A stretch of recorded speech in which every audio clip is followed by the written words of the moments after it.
I was doing my pre-flight check on my Cessna 172 when I noticed something that made my blood run cold.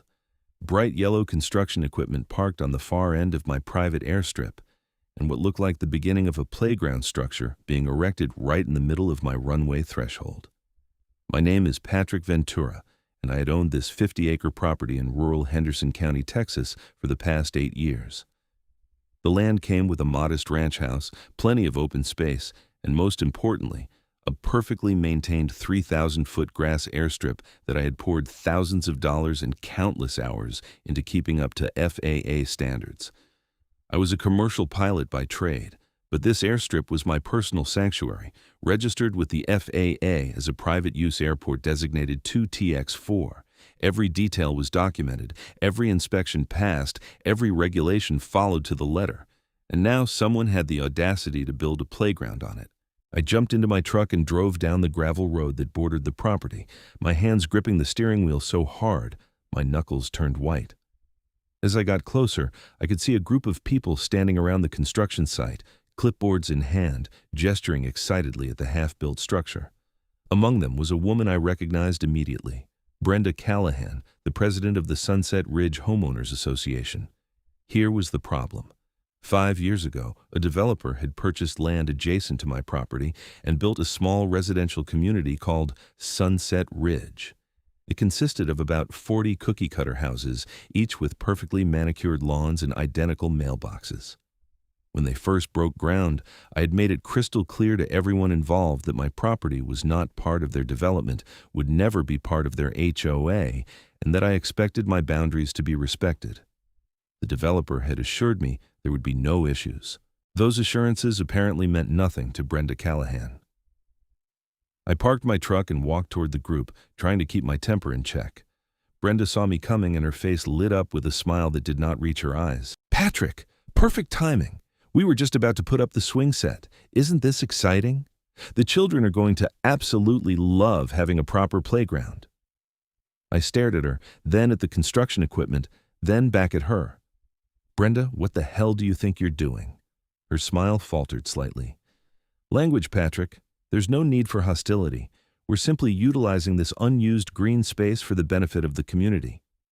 "Unused?" I gestured wildly at the perfectly maintained grass strip. "This is my private airstrip. It's registered with the Federal Aviation Administration. You're literally building a playground on an active runway." One of the other HOA board members, a balding man named Gerald, stepped forward. "Now, Patrick, we understand you like to fly your little plane as a hobby.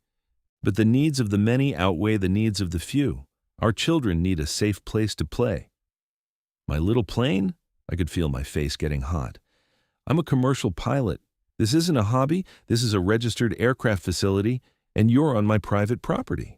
Brenda waved her hand dismissively. "We consulted with our attorney, and he assured us that this land falls within the community green space designated in the original development plans." "What plans? This is my property. I have the deed, the survey, the property tax records. None of this land is part of your development." "I think you're confused about the boundaries," Brenda said in a condescending tone that made me want to scream. "Perhaps you should consult with a surveyor."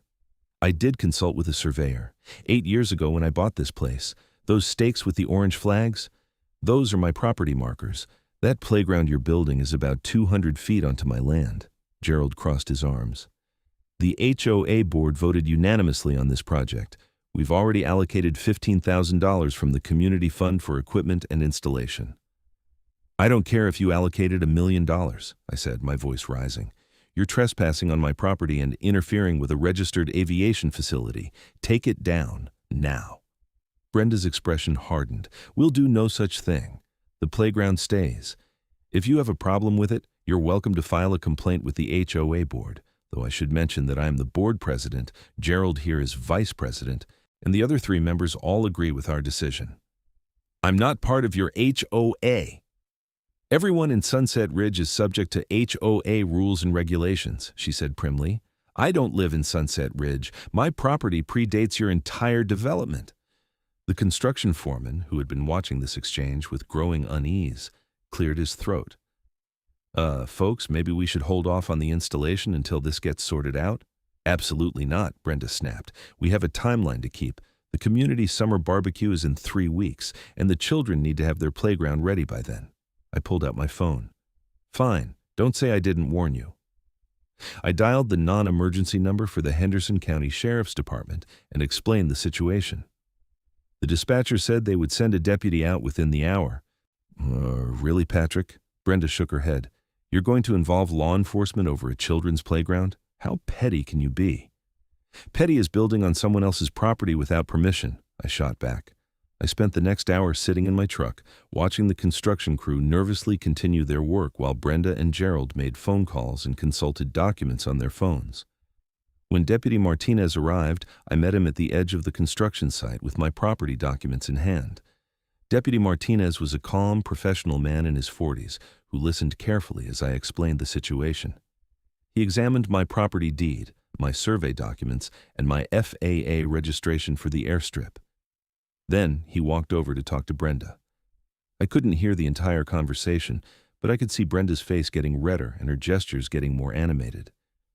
She thrust some papers at the deputy, who examined them carefully, then shook his head. When Deputy Martinez came back to me, he looked apologetic. Mr. Ventura, from what I can see, you're absolutely right. This is your property, and they don't have permission to be here. However, this is a civil matter, not a criminal one, unless they refuse a direct order to leave. So tell them to leave. He nodded and walked back to the group. I watched as he spoke to them, his tone firm but professional. Brenda's face went through several shades of red before settling on a color that reminded me of a ripe tomato.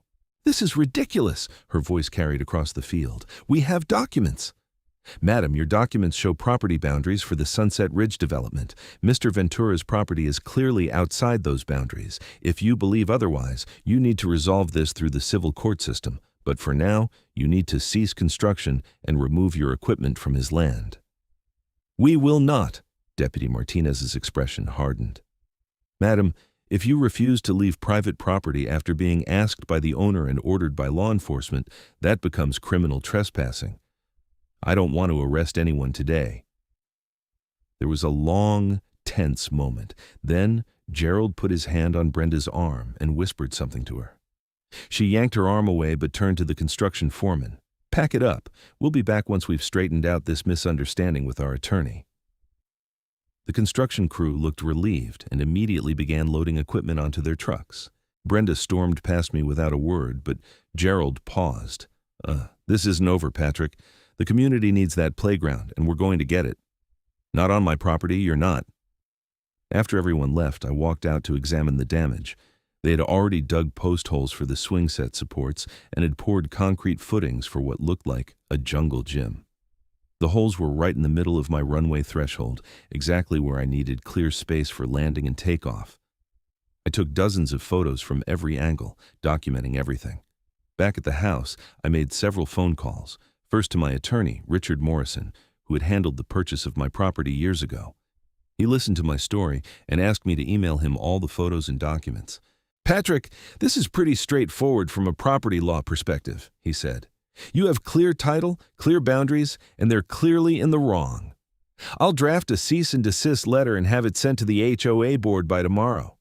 But I want to warn you, HOAs can be incredibly stubborn and litigious. This might get expensive.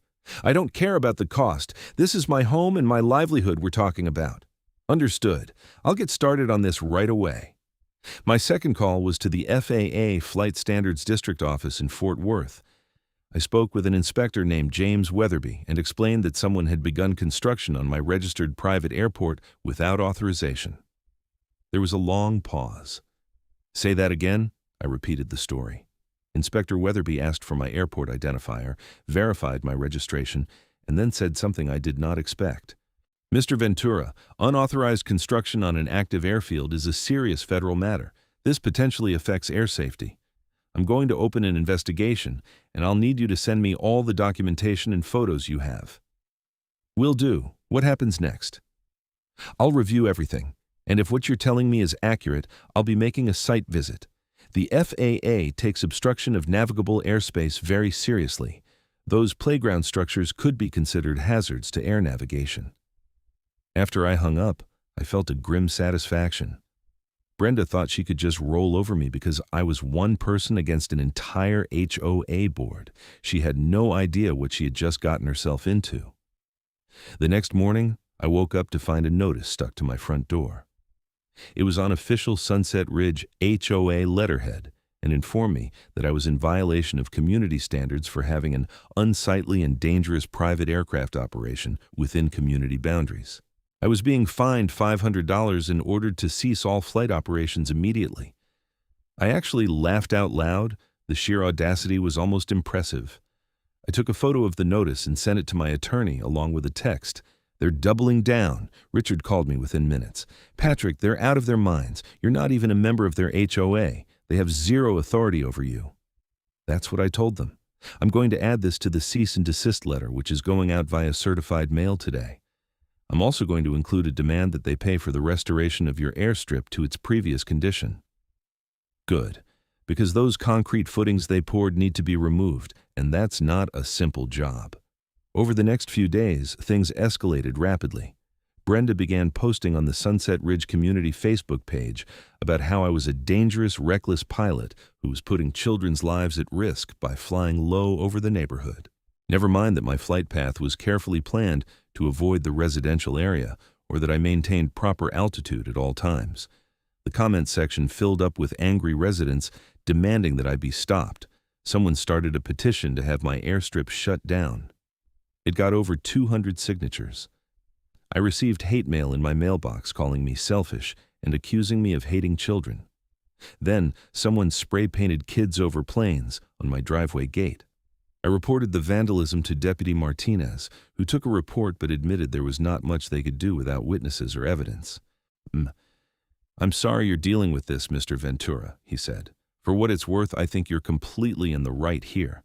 But HOA disputes can get nasty."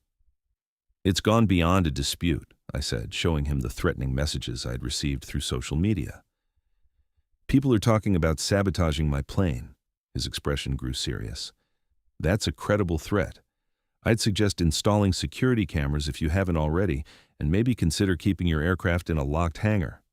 I already kept my Cessna in a hangar, but I took his advice about the cameras. I spent an entire weekend installing a comprehensive security system around my property, with special attention to the hangar and the airstrip. Good thing I did, because 2 nights later, the cameras caught 3 figures attempting to drag logs onto my runway in the dark. I called 911 immediately and watched on my phone as the intruders scattered when they heard sirens approaching. The deputies found the logs but did not catch the vandals. "This is getting out of hand," Deputy Martinez said, examining the logs. "These could have caused a serious accident if you hadn't caught them. I want to press charges. We'll need to identify the perpetrators first. I'll take the camera footage and see if we can enhance it enough to make out faces." The next morning, I flew to Fort Worth for a meeting with Inspector Weatherby at the FAA office. He was a no-nonsense man in his 50s with the bearing of someone who had spent time in the military.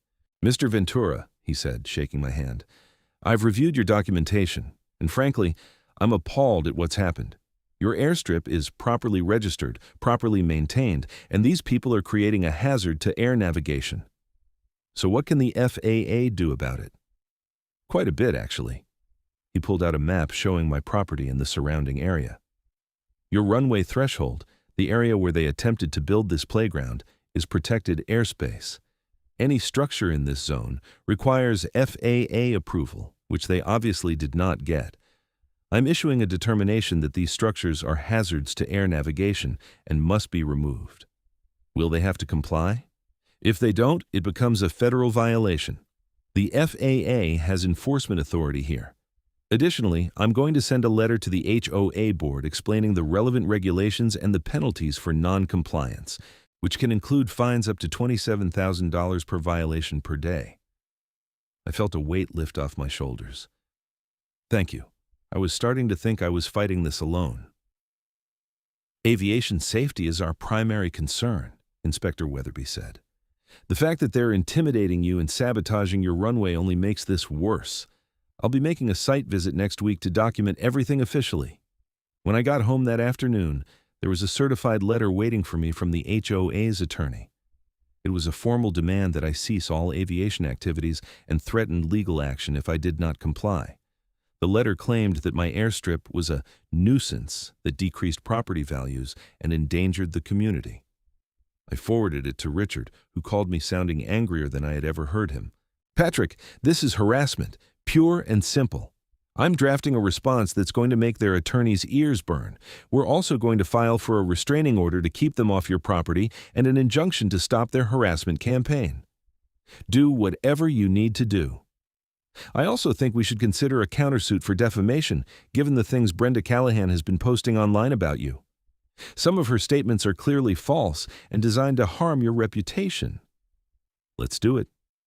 The following week, Inspector Weatherby made his site visit.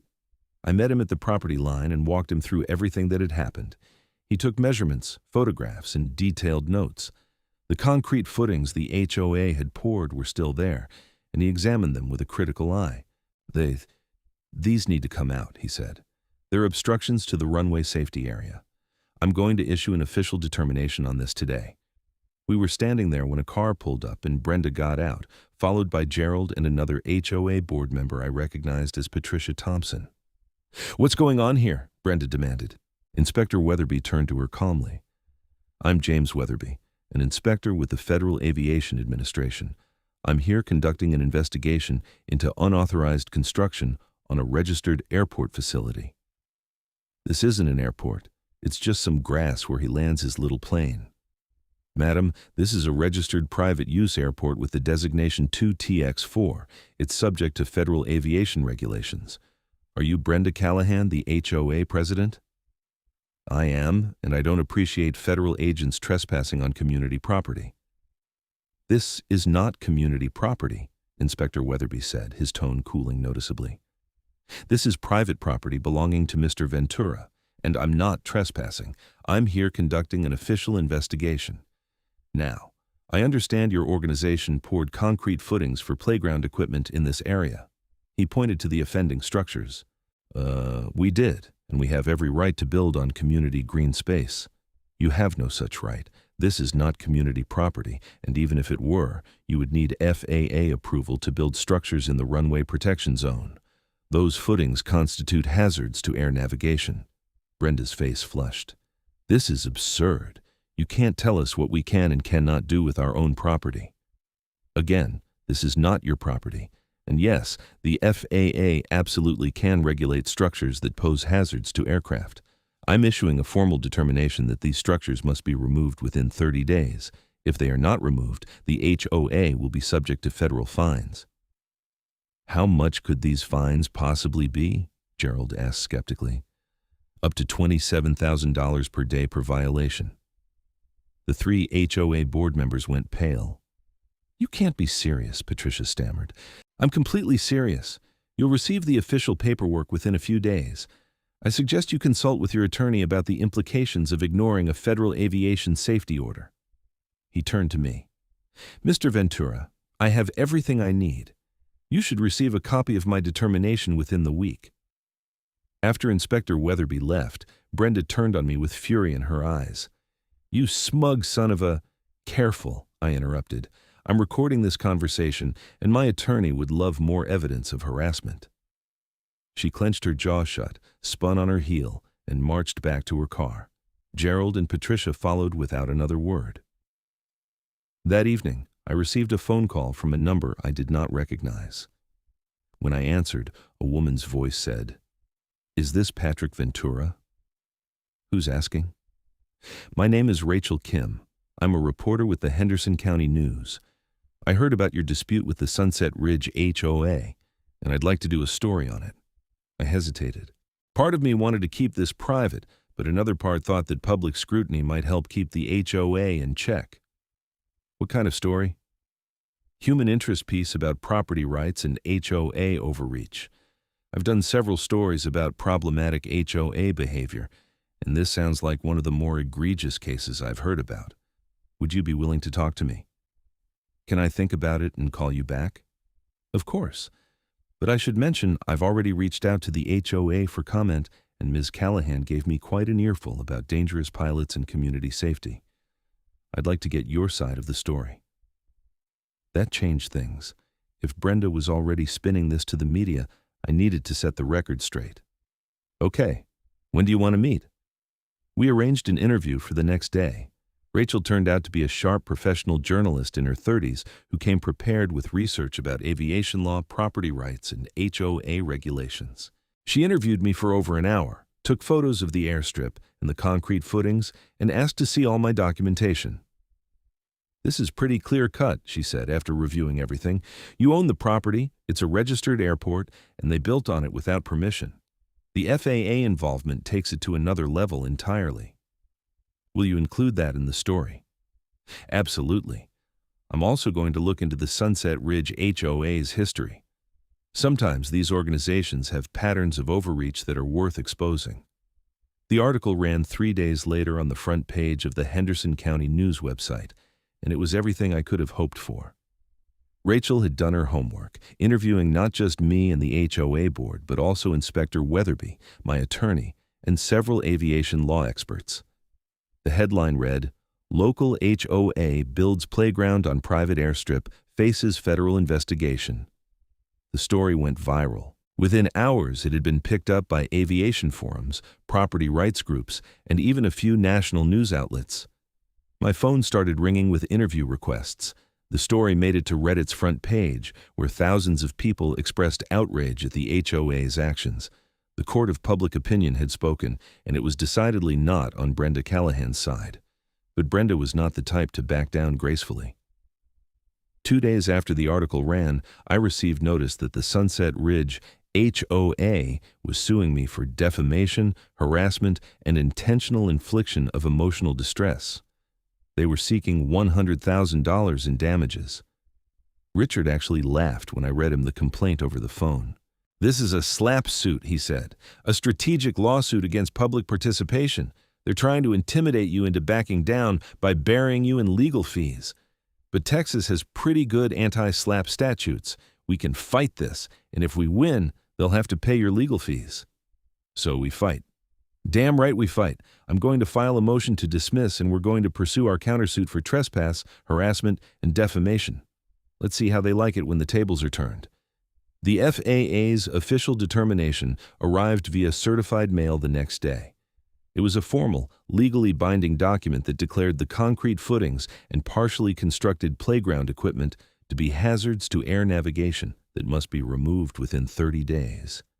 It included detailed explanations of the relevant regulations and clear warnings about the consequences of non-compliance. I made several copies and sent one to Richard, kept one for my records, and personally delivered one to the HOA board office in Sunset Ridge. The office was a small building near the community entrance, staffed by a part-time administrator named Louise. She was a kindly woman in her 60s who had always been polite to me on the few occasions we had interacted. "Mr. Ventura," she said nervously when I walked in, "I'm not sure if Brenda wants to see you right now." "I'm not here for a social call. I need to deliver this official FAA determination to the board." I handed her the envelope. She took it reluctantly. "Is this about the playground?" "Yes, the FAA has ordered its removal. The board has 30 days to comply." Louise looked distressed. "Oh dear, this has all gotten so out of hand.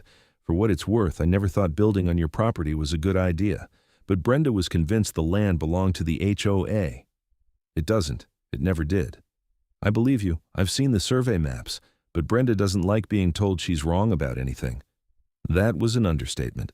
Over the next 2 weeks, the battle intensified. The HOA's lawsuit against me moved forward despite Richard's motion to dismiss. We had to appear in court for a preliminary hearing where Brenda's attorney argued that my statements to the media had caused irreparable harm to the HOA's reputation and resulted in death threats against board members. Richard countered by pointing out that everything I had said to the media was demonstrably true and backed up by official documentation. He also presented evidence of the HOA's harassment campaign against me, including screenshots of Brenda's Facebook posts and the threatening messages I had received. Judge Sandra Brennan, a stern woman in her 50s, listened to both sides and then made her ruling. "I'm granting the motion to dismiss the HOA's defamation claims. Mr. Ventura's statements were factual and are protected speech. However, I'm going to allow discovery to proceed on the harassment claims from both sides. It appears there's been bad behavior on multiple fronts, and I want to get to the bottom of it. It was not a complete victory, but it was good enough. The defamation claims were the most serious, and those were gone. Outside the courthouse, I ran into Deputy Martinez, who was there for an unrelated case. "I heard about what happened in there," he said. "Good result. Listen, I wanted to give you a heads up. We identified 2 of the 3 people who tried to drag those logs onto your runway." "You did? Who were they?"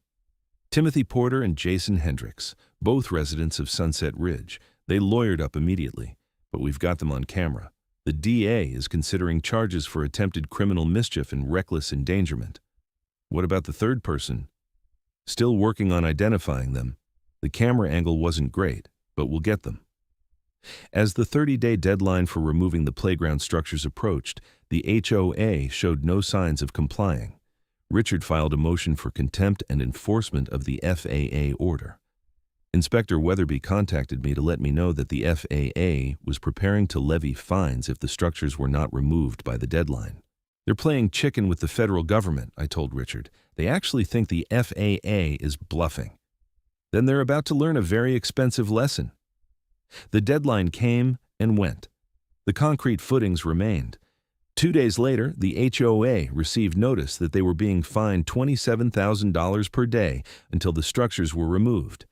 Additionally, the FAA referred the matter to the Department of Justice for potential criminal prosecution for willful violation of federal aviation safety regulations. That got their attention. I knew something had changed when I saw an emergency meeting notice posted on the Sunset Ridge community Facebook page. The meeting was scheduled for that evening, and the agenda included a discussion of critical legal and financial matters. I did not attend the meeting, but several sympathetic Sunset Ridge residents recorded it and sent me clips. The video showed a packed community center with angry homeowners demanding to know why their HOA dues were being used to fight a losing battle against a federal agency. Brenda tried to maintain control, insisting that the playground was vital to the community and that the FAA had no right to interfere. "The fines are up to $54,000, one homeowner shouted. "How are we supposed to pay that?" "We have reserves," Brenda said weakly. "Reserves that are supposed to be used for community improvements, not legal battles," another resident yelled. Gerald tried to calm everyone down. "We're exploring all our options. Our attorney believes we have grounds to challenge the FAA's authority in this matter." That set off another round of angry shouting. One elderly man stood up and said something that made the crowd go quiet. "I'm a retired air traffic controller. I spent 30 years working with the FAA. Let me tell you something. You do not challenge the FAA on safety issues. You will lose every single time. The fact that you've let this go on this long is insanity." The meeting dissolved into chaos after that. 3 board members, including Patricia Thompson, resigned on the spot. Gerald tried to hold things together, but it was clear that Brenda had lost control of the situation. The next morning, I got a call from a number I did not recognize. "Mr. Ventura? This is Margaret Silverman. I was just elected as the interim president of the Sunset Ridge HOA board. I want to apologize for everything that's happened and discuss a resolution to this situation." This was unexpected. "I'm listening." "The board has voted to remove the concrete footings and any other structures from your property immediately. We're hiring a contractor to do the work professionally and restore your airstrip to its previous condition. We're also prepared to compensate you for your legal fees and any other damages you've incurred." "What about the lawsuit?" "We're dropping it. All claims dismissed with prejudice. We just want this nightmare to end." "Where does Brenda stand on all this?" There was a long pause. "Brenda has been removed as board president. She's facing a vote to be removed from the board entirely. Between you and me, Mr. Ventura, she made a lot of decisions without proper board approval. We're discovering that this playground project was pushed through without following our own bylaws." "What about the residents who tried to sabotage my runway?" "We're cooperating fully with law enforcement on that matter. Those individuals do not represent our community, and they'll face consequences for their actions." I told Margaret I needed to discuss this with my attorney before agreeing to anything. Richard advised me to get everything in writing and to insist on specific terms. Over the next week, we negotiated a settlement agreement. The HOA would pay for complete restoration of my airstrip, including removal of all concrete footings, regrading and reseeding of affected areas, and inspection by an FAA-approved contractor. They would also pay $50,000 to cover my legal fees, security system installation, and general damages. Most importantly, they would record a formal acknowledgement with the county that my property was not part of the Sunset Ridge development and was not subject to HOA authority. In exchange, I agreed to drop my countersuit and not seek additional damages.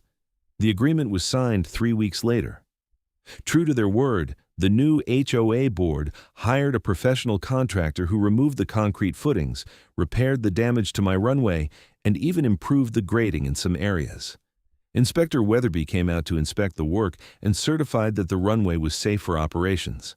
The FAA fines, which had reached over $300,000, were negotiated down to a $50,000 settlement once the structures were removed, and the HOA demonstrated good faith in complying with the order. As for Brenda Callahan, she was formally removed from the HOA board by a vote of the membership. Several homeowners filed complaints against her for misuse of HOA funds and unauthorized decisions. I heard through the grapevine that she and her husband were putting their house up for sale and moving out of Sunset Ridge. Timothy Porter and Jason Hendricks, the two men caught on camera attempting to sabotage my runway, pleaded guilty to criminal mischief charges. They each received probation, community service, and were ordered to pay restitution for the security system I had installed. The third person was eventually identified as Hendricks's teenage son, who received a lighter sentence due to his age. The whole ordeal lasted about 6 months from start to finish. 6 months of stress, anger, legal battles, and sleepless nights. But I had won. And more importantly, I'd sent a clear message that property rights matter, and that bullies, even ones backed by HOA boards, cannot just run roughshod over people. Richard called me the day after the restoration work was completed. "So how does it feel to have your airstrip back?" "Amazing. I'm going to take the Cessna up this afternoon for a proper test flight." "You earned it. This was one of the more satisfying cases I've worked on. David versus Goliath stories always are." "Thanks for everything, Richard. I could not have done this without you." "That's what I'm here for. Just promise me you'll send me some photos when you're up there. I want to see what we fought for." That afternoon, I did my pre-flight check with extra care, inspecting every inch of the runway to make sure it was safe. Everything looked perfect. The grass was thick and green, the surface was smooth and level, and there were no obstructions anywhere. I climbed into the Cessna, ran through my checklist, and fired up the engine. The familiar roar brought a smile to my face. I taxied to the north end of the runway, did my run-up checks, and called out my intentions on the Unicom frequency, even though no one was likely listening. Then, I pushed the throttle forward and felt the acceleration as the plane rolled down the runway. The wheels left the ground, and I climbed into the clear Texas sky, banking gently to the west to avoid the Sunset Ridge neighborhood as I always did. From up here, my property looked exactly as it should. Peaceful, orderly, and free of playground equipment. The 50 acres stretched out below me, my house and hangar neat and well-maintained, the airstrip a perfect ribbon of green grass. I thought about everything that had happened, all the stress and conflict. Part of me wished it had never occurred, but another part was glad I had stood my ground. Property rights, especially when it comes to aviation, are not negotiable. The moment you let someone push you around, you lose not just your land, but your freedom to do what you love. The Sunset Ridge community looked different from up here, too. The cookie-cutter houses were still there, the streets still perfectly laid out. But I knew that underneath that veneer of conformity, the residents had learned something important, that their HOA was not all-powerful, that rules and laws mattered, and that sometimes the individual does win against the collective. Margaret Silverman, the new HOA president, turned out to be reasonable and competent. She reached out to me a month after everything was settled to apologize again and to invite me to a community meeting where she wanted me to speak about property boundaries and aviation safety. I declined the speaking engagement but appreciated the gesture. "We're implementing new procedures to prevent anything like this from ever happening again," she told me. Any major project now requires independent legal review and verification that we actually have the authority to do what we're planning. I'm embarrassed it took a federal investigation to make us realize we needed these safeguards. I'm glad some good came out of it, I said. More than you know. We've replaced half the board, revised our bylaws, and started actually listening to homeowners instead of dictating to them. Brenda's leadership style was toxic, and it took your situation to make everyone realize it. Over the following months, life slowly returned to normal. I continued flying regularly, both for work and pleasure. The Cessna performed beautifully, and my airstrip remained in perfect condition. I installed permanent lighting for night operations and even added a windsock at the north end of the runway. The media attention eventually faded, though I still got recognized occasionally at aviation events. "Hey, aren't you the guy who fought off the HOA?" became a surprisingly common greeting. The story had resonated with pilots across the country, many of whom faced similar pressures from local governments or residential associations. I was contacted by the Aircraft Owners and Pilots Association about writing an article for their magazine about protecting private airstrips from encroachment. I agreed, and the article got a great response from readers who shared their own stories of battles with HOAs, zoning boards, and neighbors. One unexpected benefit of the whole ordeal was the relationships I formed with other pilots in the area. 3 other private airstrip owners in Henderson County reached out to me to share their experiences and offer support. We started meeting quarterly for lunch to discuss issues affecting private aviation in the region. 2 of them had faced similar problems with HOAs and local governments, though not to the degree I had. "You became the test case," one of them, a retired airline captain named Bob, told me over barbecue one afternoon.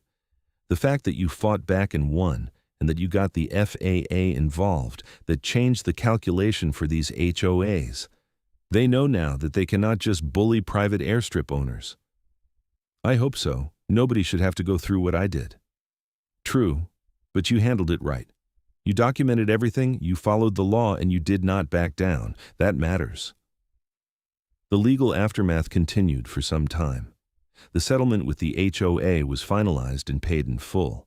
Timothy Porter and Jason Hendricks completed their community service and stayed far away from my property. Brenda Callahan and her husband sold their house and moved to another state. I heard she tried to join the HOA board in her new community, but was rejected once the board there discovered her history. Richard and I met for drinks about a year after everything had settled to celebrate the case being completely closed. "You know what the most interesting part of this case was?" he said, swirling his bourbon. "It brought together so many different areas of law: property law, aviation law, HOA regulations, federal enforcement authority. It was like a perfect storm of legal issues." "I'm glad you found it interesting. I just wanted to fly my plane in peace." "And now you can. But you also set precedent. I've already had 2 other clients contact me about similar HOA encroachment issues, and I've been able to cite your case as authority. That FAA determination was huge." Inspector Weatherby did not mess around. No, he did not. The FAA takes safety seriously, and when someone threatens that, they bring down the hammer. Brenda never understood who she was really dealing with. As I sat there with my attorney, reflecting on everything that had happened, I realized that the experience had changed me. I was more aware now of my rights and more willing to defend them. I had learned that documentation was everything, that staying calm under pressure was crucial, and that government agencies, despite their reputation for bureaucracy, could be powerful allies when dealing with legitimate safety concerns. I also learned that HOAs, despite their appearance of authority, were often paper tigers. They relied on intimidation and the assumption that homeowners would not fight back. Once you called their bluff and showed you were willing to go the distance, they often folded. The Sunset Ridge community eventually built their playground on actual community property, a vacant lot near the entrance to the subdivision that the HOA legitimately owned. I saw it one day when driving past the neighborhood. It was a nice facility with modern equipment, safety surfaces, and plenty of space for kids to play. It was also about half a mile from my airstrip, which made it safe for everyone involved. Margaret sent me an invitation to the grand opening, which I appreciated but did not attend. I had no desire to be part of their community events.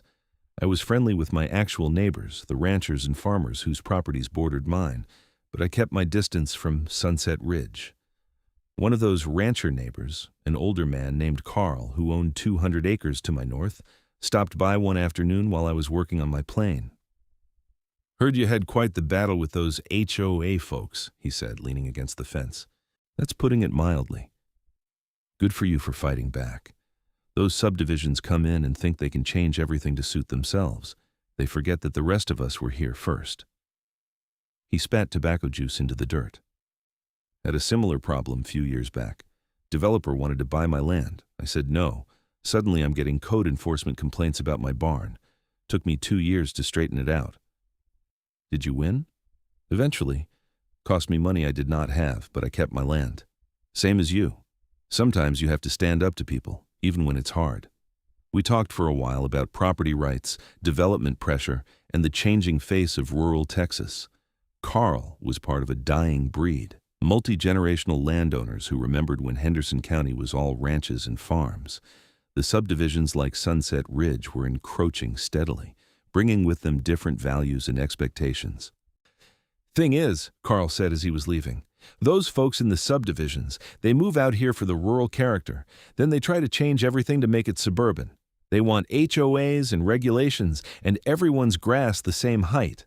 They don't understand that rural living means accepting that your neighbor might have chickens or tractors or, in your case, airplanes." "You're absolutely right.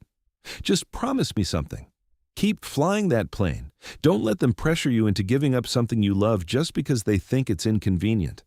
"I promise." I kept that promise. Over the next few years, I continued to use my Airstrip regularly.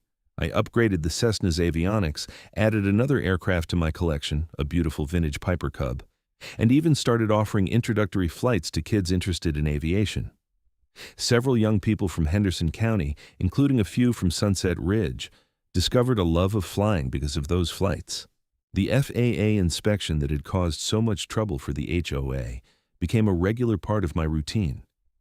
Every 2 years, Inspector Weatherby or one of his colleagues would come out to verify that the airstrip remained in compliance with regulations. These inspections were always smooth because I took my responsibilities seriously. "You run one of the best-maintained private strips in my district," Inspector Weatherby told me during one visit. "I wish all private airport operators were as conscientious as you." I learned my lesson about documentation and compliance. That you did. That whole situation with the HOA, as messy as it was, probably saved someone's life. If they had built that playground and some kid had wandered onto your runway during a landing, it could have been catastrophic. That thought had haunted me during the darkest days of the conflict.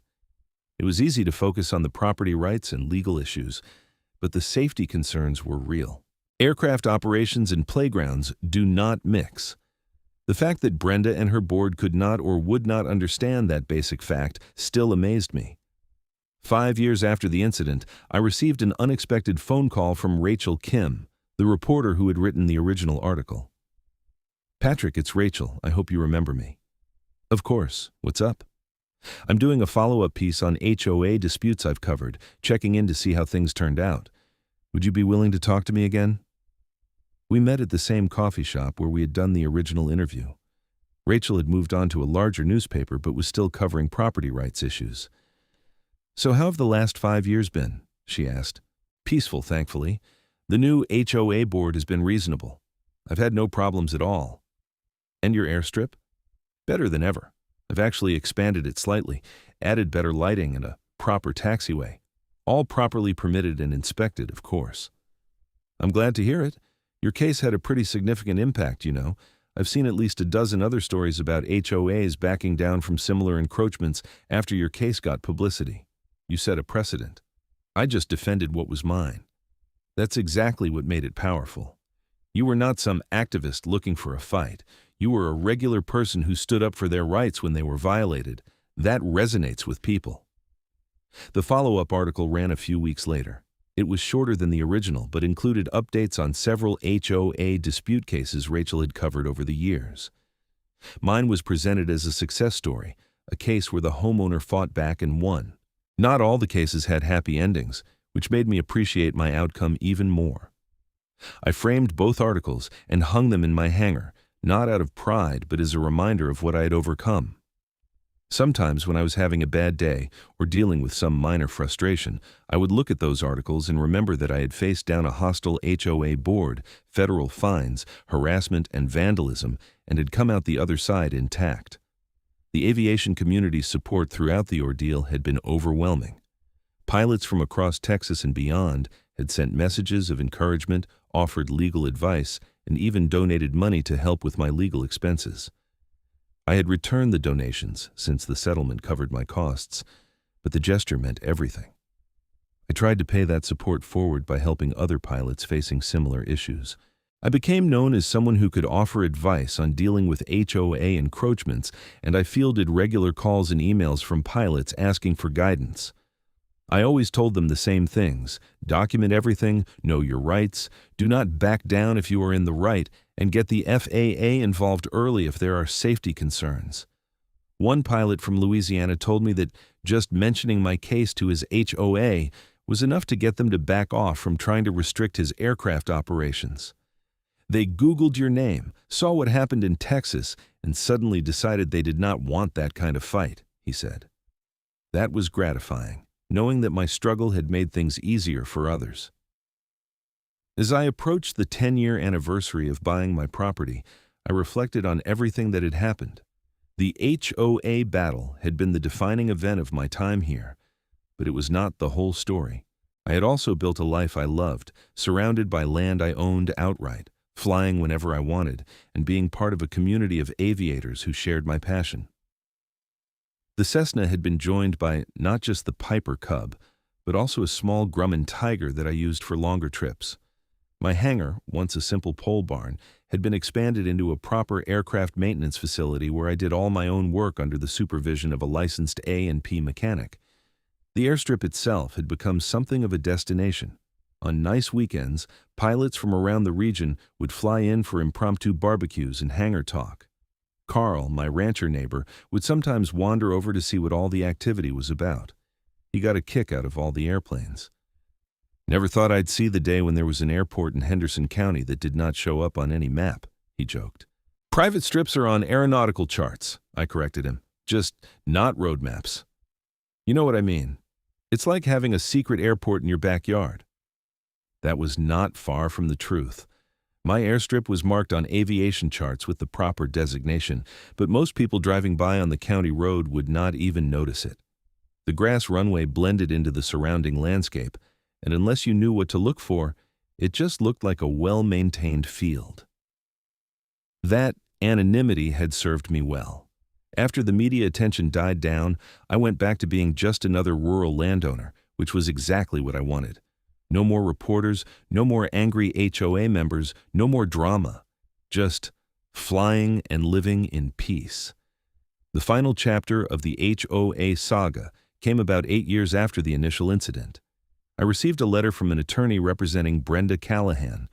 My first instinct was to throw it away, but I opened it out of curiosity. It was an apology.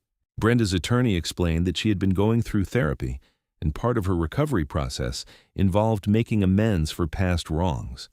She acknowledged that she had been wrong to build on my property, wrong to harass me, and wrong to put the HOA through an expensive and futile legal battle. She was not asking for forgiveness, just wanted me to know that she understood the harm she had caused and was sorry for it. I read the letter twice, not quite believing what I was seeing. The Brenda I remembered was defiant, arrogant, and absolutely convinced she was right.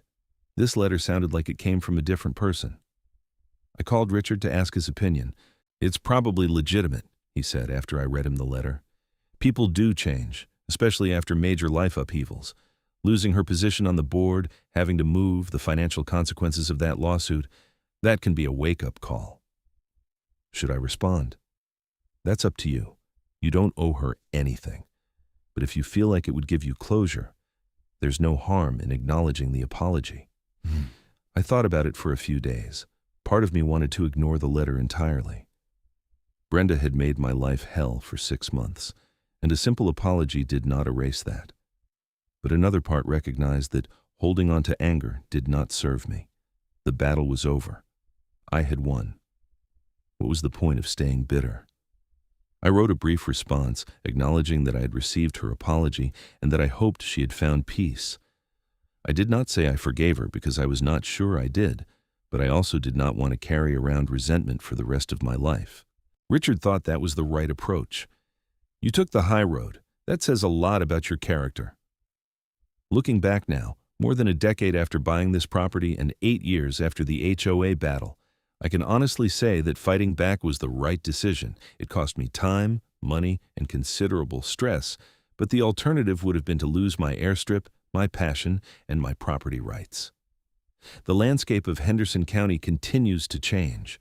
More subdivisions have been built, bringing more people from urban areas looking for a taste of rural life.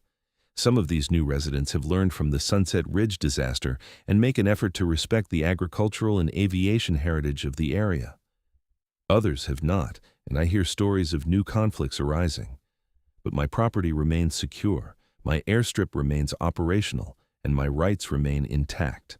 The concrete footings that once threatened my runway are long gone, replaced by healthy grass and clear approaches. The FAA determination that protected my airstrip is still on file, a permanent reminder that federal aviation safety regulations trump HOA rules. On clear mornings, I still do what I love most. I walk out to the hangar, pull out whichever aircraft strikes my fancy, and take to the sky above Texas. From up there, the property lines and legal battles and HOA disputes all fade away. There's just the joy of flight, the freedom of open sky, and the satisfaction of knowing that I fought for something that mattered and won. The whole experience taught me lessons that extend far beyond aviation and property law. It taught me the importance of standing up for yourself even when the odds seem stacked against you. It taught me that documentation and preparation can make or break a case. It taught me that government agencies, for all their flaws, can be powerful allies when you are in the right. And it taught me that bullies, whether individuals or institutions, often back down when confronted with someone who refuses to be intimidated. These lessons have served me well in other areas of life. When faced with difficult situations, I think back to those months of fighting the HOA and remind myself that I have overcome worse. If I could take on an entire homeowners association and the Federal Aviation Authority and come out victorious, I could handle just about anything. My story is not unique. Across America, property owners face similar battles with HOAs, zoning boards, and local governments every day. Some win, some lose, but all of them learn that defending your rights is never easy and always important. Property rights are foundational to American freedom, and the moment we stop defending them is the moment we lose them. For anyone facing a similar situation, my advice is simple. Know your rights, document everything, get expert help early, and do not back down if you are in the right. The system can work, but only if you are willing to fight for justice. As for the Sunset Ridge HOA, they eventually stabilized under new leadership and learned to operate within proper legal boundaries. The playground they built on actual HOA property is still there, serving the community as originally intended. Children play there safely, far away from aircraft operations, which is how it should have been from the beginning. Sometimes I drive past Sunset Ridge and see kids on the swings and slides. It makes me think about how differently things could have turned out if Brenda had just asked permission, consulted proper surveys, and followed the law. We could have probably worked something out, maybe helped them find appropriate land for their playground. Instead, her arrogance and assumption of authority led to a costly battle that benefited no one. But that's the nature of conflict. It often arises not from irreconcilable differences, but from poor communication, arrogance, and the assumption that might makes right. The HOA thought they could overwhelm me with their numbers and resources. They learned that being right matters more than being powerful. I keep my property well maintained, not just for myself, but as a point of pride. The airstrip is always mowed, the runway markers are always painted, and the approaches are always clear. It's my way of saying that this place matters, that aviation matters, and that individual rights matter.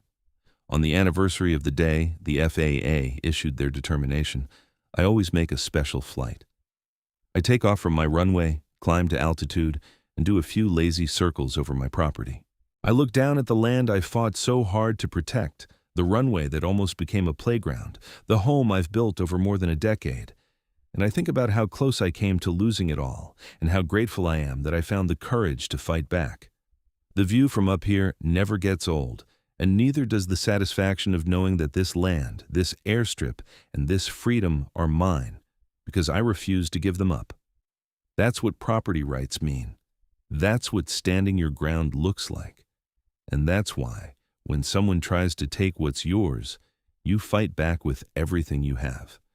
Because some things are worth fighting for, and this airstrip, this dream, this life I've built, was definitely one of them.